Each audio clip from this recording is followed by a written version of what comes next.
Today on Sports Card Investor, I'm talking to Baseball Hall of Famer Andre Dawson about his journeys in baseball card collecting.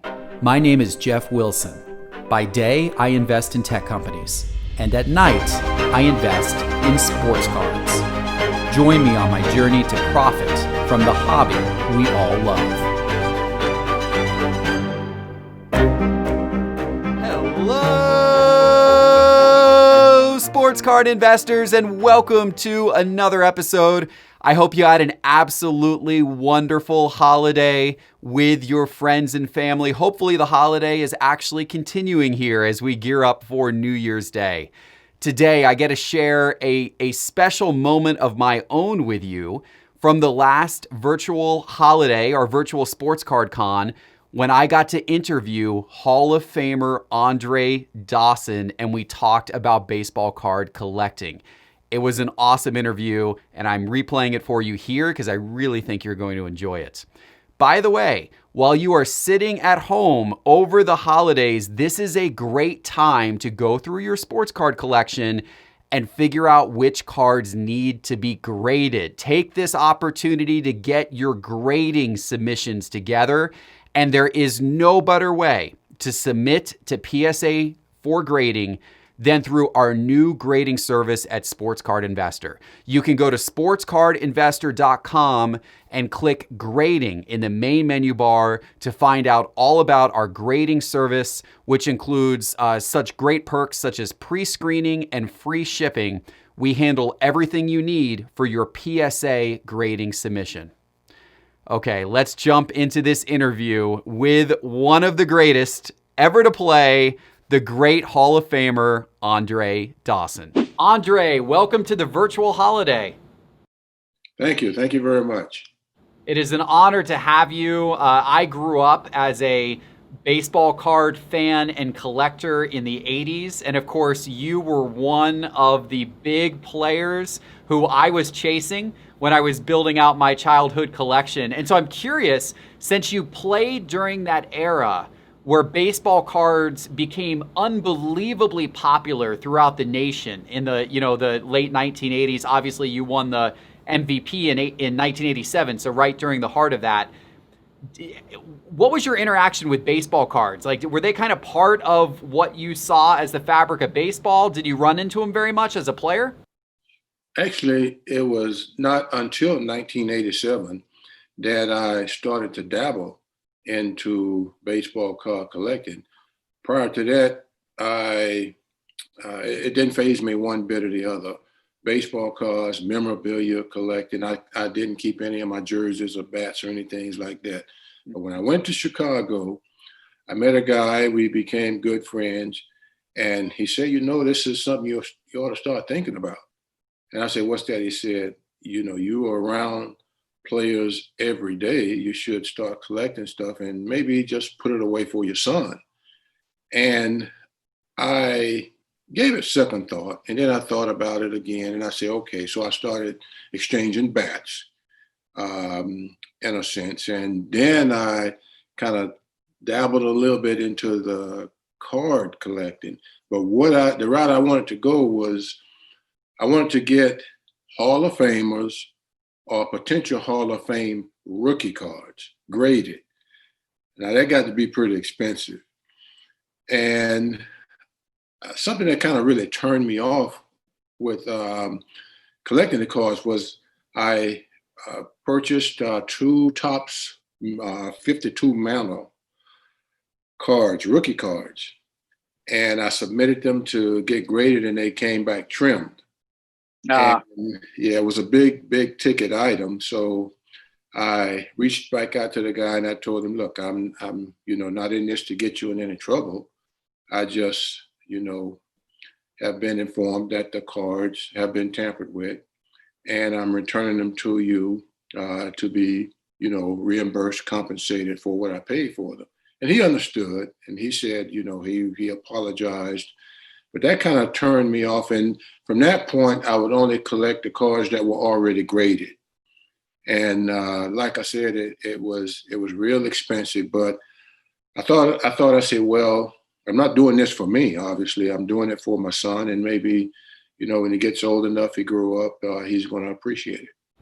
Yeah, absolutely. And hopefully he is appreciating it for sure. Now, your own rookie card was 1977 tops.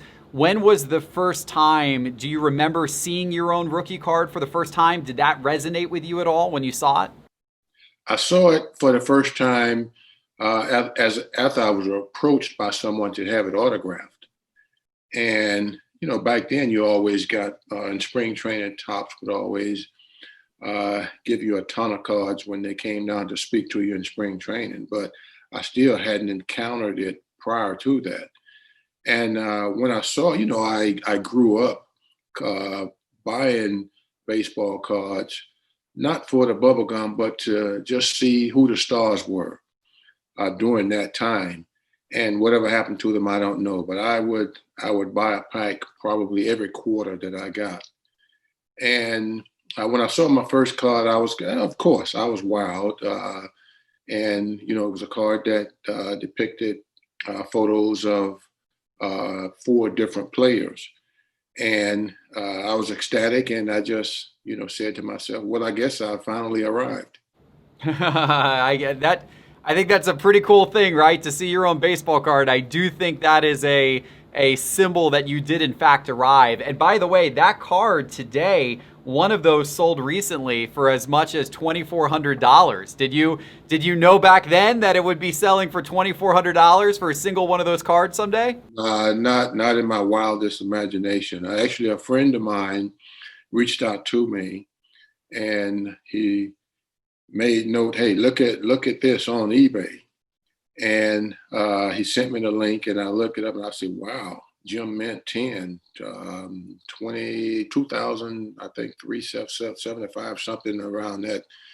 And I was wild. I was like, well, I know what a lot of the vintage cars go for, and I don't really consider myself vintage, but to actually see a card with the magnitude of that kind of price tag behind it, I was like, oh my God. Well, I wish I would have accumulated or put together maybe a few of these to hold on to myself.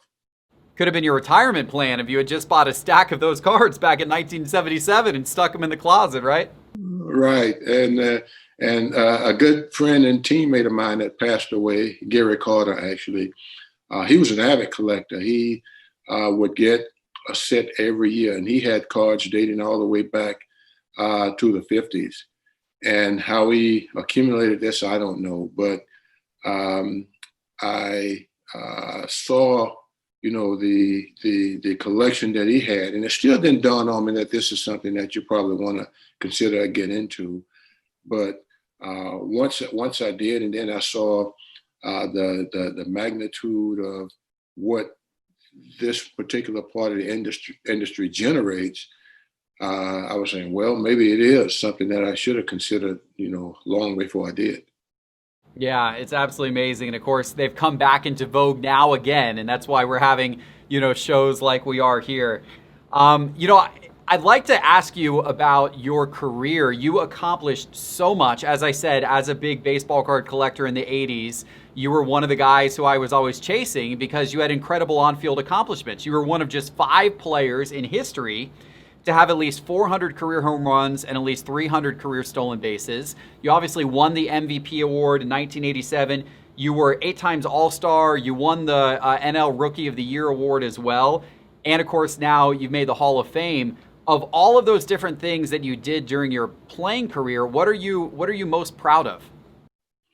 I'm most proud of being able to have enough longevity to be considered and then eventually voted into the Hall of Fame, because for me it was very touch and go early on with the situation with the knees, the injuries. One occurred actually as early as high school. So my goal was to play the game, play it 15 years hopefully, and walk away from the game on my terms. I persevered enough to play 20 years. And by then, it was all said and done. I just said, I'll proudly give the uniform back because my body needed a break. But because I had to go through 12 different knee procedures and pretty much lay it all out each and every day, not knowing if that would be your last game or not. And at the end, to actually be able to give the uniform back, that was probably my most proudest accomplishment. And then to make the Hall of Fame, it was just like everything just came full circle. Yeah, that's amazing. And it's been 10 years since you got inducted into the Hall of Fame. What was it like when you got that call letting you know that you had in fact made it?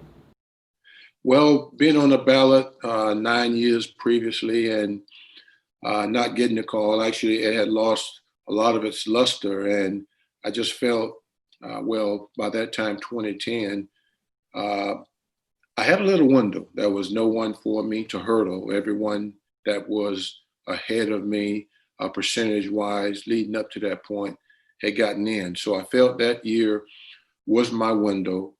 And I did something I had never really done, and that was to go visit the grave sites of my mother and my grandmother and just thank them for the part that they played in, where I had arrived in my life.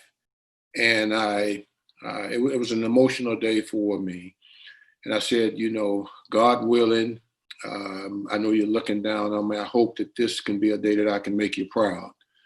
And I left the cemetery. I was exhausted at that point because I did go work out earlier. But I just felt that, again, that was the window. And actually, it took up until I think 5 minutes to 1 before I got the call. Usually you think you might be tipped off so you can have some family there to share that moment with you. That wasn't the case. But they called at 5 minutes to 1, and I was the president of the Baseball Writers Association, welcoming me into the hall and giving me the word that I had been the lone inductee for that particular year. And I was beyond elated. I was ecstatic, a little bittersweet because again, both at that point, my mother and grandmother wasn't there to share that moment with me.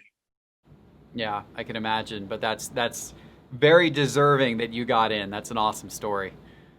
So turning back to baseball cards, I'm curious now, after all of these years, do you collect cards of yourself? Are there, and I know you said you started, getting memorabilia and all that kind of thing to share with your son, but are there some cards that you have of yourself who that are some of your favorites or some that you're still looking for and hope that you find someday? Well, I gotta revert back to the rookie card, the very first one, because I have a mint 10 in that. But today, I find it interesting with a lot of the cards that are coming out, the commemorative cards, the limited edition cards. I like them a lot because they depict a story and they're different. And one that kind of jumps out at me, I saw a commemorative um, card that was the MVP. It had the MVP, a replica of the MVP plaque on it. And then there was another one that had the Silver Slugger bat. And these were all on a part of the card itself. And then I saw another one that had the anniversary, 150th anniversary. So those commemorative cards, they kind of tell a different story, and they're a little bit more fun to converse about, to collect. And then there's, of course, a lot of cards, different cards of myself that have come out over the years. And I saw so many of the ones that I was on when I was a player until you don't even get those anymore at fans' request. But the new ones that are starting to come out, they seem to be a little bit more interesting and attractive. Yeah, that's interesting that, you keep, since you were such an influential player and part of the Hall of Fame, that they keep putting you out, as part of all these new modern sets. They keep coming out every year. So that must be neat after all these years since your playing days to still see yourself coming out every single year in new baseball card releases. Yeah, I see a new one that I'm like, wow, this is pretty neat. And what I do, I get on the phone and call my buddy. I say, hey, you got to find this card for me. And sure enough, actually, it's Tyler's dad. Sure enough, he'll say, I'm on it, buddy. And who knows, maybe, 5 days or a week later, I'll have that card in my presence. Yeah, Tyler the Hammer, by the way, one of our esteemed employees here at Sports Card Investor. He's been awesome, and I know you've had a long time relationship with his father. He, by the way, his father, big time, collector, memorabilia collector, and dealer in the sports world. So speaking of that, are there any other players right now? Let's say players who are currently playing, any maybe young players who are currently playing, who you think might be worth buying some of their cards. Maybe you see something in them that make you think that they could go on and have the type of career that you had. Well, I think it's kind of too late now to look at Mike Trout, Mookie Betts, because they are reaching that veteran status, and obviously the prices have been inflated. But a guy, well, let's see, who jumps out right away? Juan Soto, Ronald Acuna, just a few of the up and coming stars in the game today. I had the opportunity to work with Christian Yelich when he was here in Florida playing with the Marlins, and he just took off after the trade, and he went to Milwaukee. But you gotta do it, I think, if you're gonna do it when these youngsters break in very early, because they put behind them a couple of incredible years, and right away, their their cars are inflated. Yeah, the market is more dynamic now than ever before. So sometimes it doesn't even take a good performance. It just takes speculation, in terms of what someone can become. We've got, like, for example, this year everyone was chasing Jason Dominguez, his prospect card, but he's a 16-year-old prospect for the Yankees that hasn't even played a single minor league game yet. But, people are chasing his card like he's going to be the next big thing. So, it's wild to see that. A little different than it was, back when you were playing in the 80s. But it makes the market fun and a lot more dynamic. I have to ask you, your nickname, the Hawk, that is a very cool nickname. How did that come about? Where did that come from? That started in early childhood. Actually, I was watching a men's adult team practice. Two of my uncles played for the team, and I'd sit in the bleachers and watch them. And of course, I was playing. I was playing Little League at the time, and they would ask me to come out. They'd hit me some fungos when they finished. And one of my uncles in particular, Matthew Napier, he would hit the ground ball. If the ball took a bad hop, ricocheted off my body, he said, wow, he said, you pounced on that ball, whereas most kids were feared of baseball, especially if they get hit by it. And he just started calling me Hawk. And for whatever reason, it just stuck all of those years. Now, my childhood family name was Pudgy. I don't really know why, because I was never really a fat kid. But it just stuck all those years, and I used to engrave Hawk on my glove. I should write on it with a magic marker, in a sense, and that way I knew, where my glove was, because there were players that used similar gloves, and a lot of people felt that it was that intense scowl and focus, the reason why I was nicknamed that. But that was just my form of concentration. So it just stuck. It just stuck with me all of those years. And, I look back at it today, and that's how people really identify me, the fans, over the course of my career. They identify me, my teammates, by the name Hawk. Well, the Hawk is certainly a better nickname than Pudgy, so I'm glad Hawk stuck with you instead of Pudgy through your playing career. That's wonderful. And speaking of your career, I know that MVP season, 1987 with the Chicago Cubs. As you look back, is that the season you kind of look at the most fondly, or was it some time with the Expos, or when do you look back as kind of the most fond moment in your career? Yeah, it had to be 87. I had a lot of good years. I spent 10 years in Montreal, but 87 just got me going in a whole different direction, playing on a natural playing surface, grass, that is, for the very first time. And it rejuvenated me.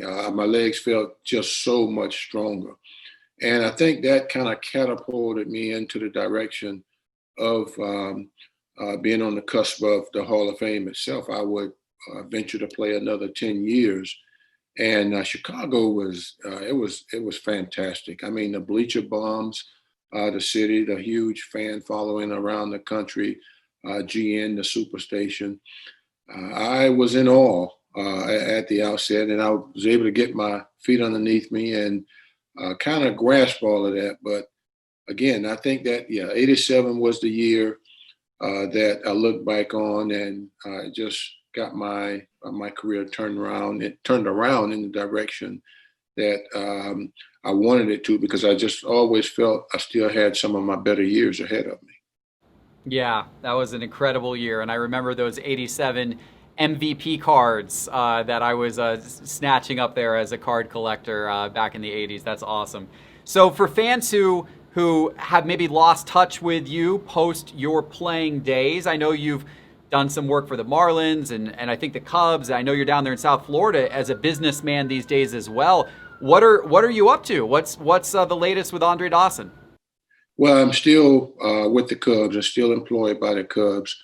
It was a difficult year considering the circumstances this year, and not a whole lot to do. But I also I own and run a funeral home, of all things, and that word has pretty much gotten around with all of the exposure through the media over the last couple of years, and I look at that as probably a calling, because I would have never thought, who would have ever thought that this is where my post career would lead me. But I've made the adjustment to it of, getting my feet underneath me and running it for what it is.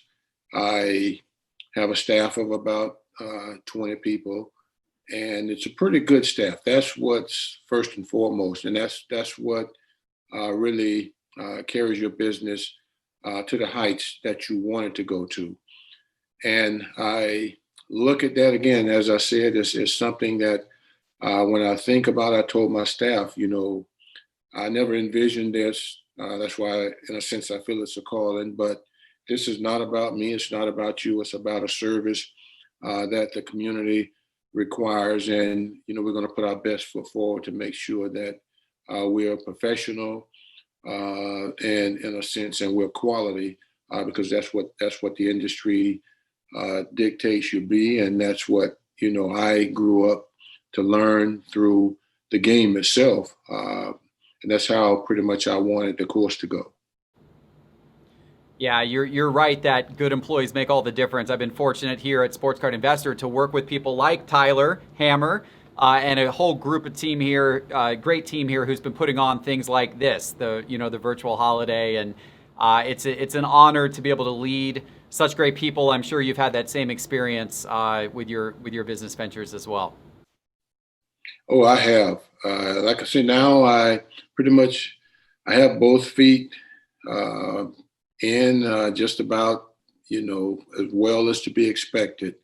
And I enjoy it. I never thought that I would enjoy it as much as I do. And for me, again, it's families that need you at a dire, desperate time. It's one of the worst situations in their life, in a sense. And as long as you can help them through the grieving process, if you can be there to lift them up, to help them get through this at that time in their life, then it's something that you don't look at it as being rewarding, but it makes you feel good that you're able to reach out and extend and help someone. Yeah, that's amazing. Well, thank you for your service, and thank your team for your service for doing that. I'm sure you do bring solace, to families that need it at that time of need. Andre, this has been great. I really appreciate it. Our team here at Sports Card Investor is going to keep an eye out for your cards in the new releases as they're coming out, and if we come across any good ones, we'll certainly send them down your way. Okay, I'm going to take you on that. Thank you. For sure, for sure. And thank you for joining the virtual holiday. Thanks, Andre. Thank you, guys. Stay safe. Take care. Wasn't that a great interview? I thought that was awesome. It was such an honor to be able to talk to Andre. I love that. I love that. Hopefully you did as well. And hopefully you will also love our PSA grading submission service here at Sports Card Investor. It's really great. Check it out. Go to sportscardinvestor.com and click grading in the main menu bar. All right, guys, if you haven't, give this channel a subscribe. Hit the little bell icon for new episodes. We're actually going to be putting new episodes out every single day this week, recapping some of the great things that happened at our recent virtual holiday Sports Card Con. Until tomorrow, have a great rest of your day.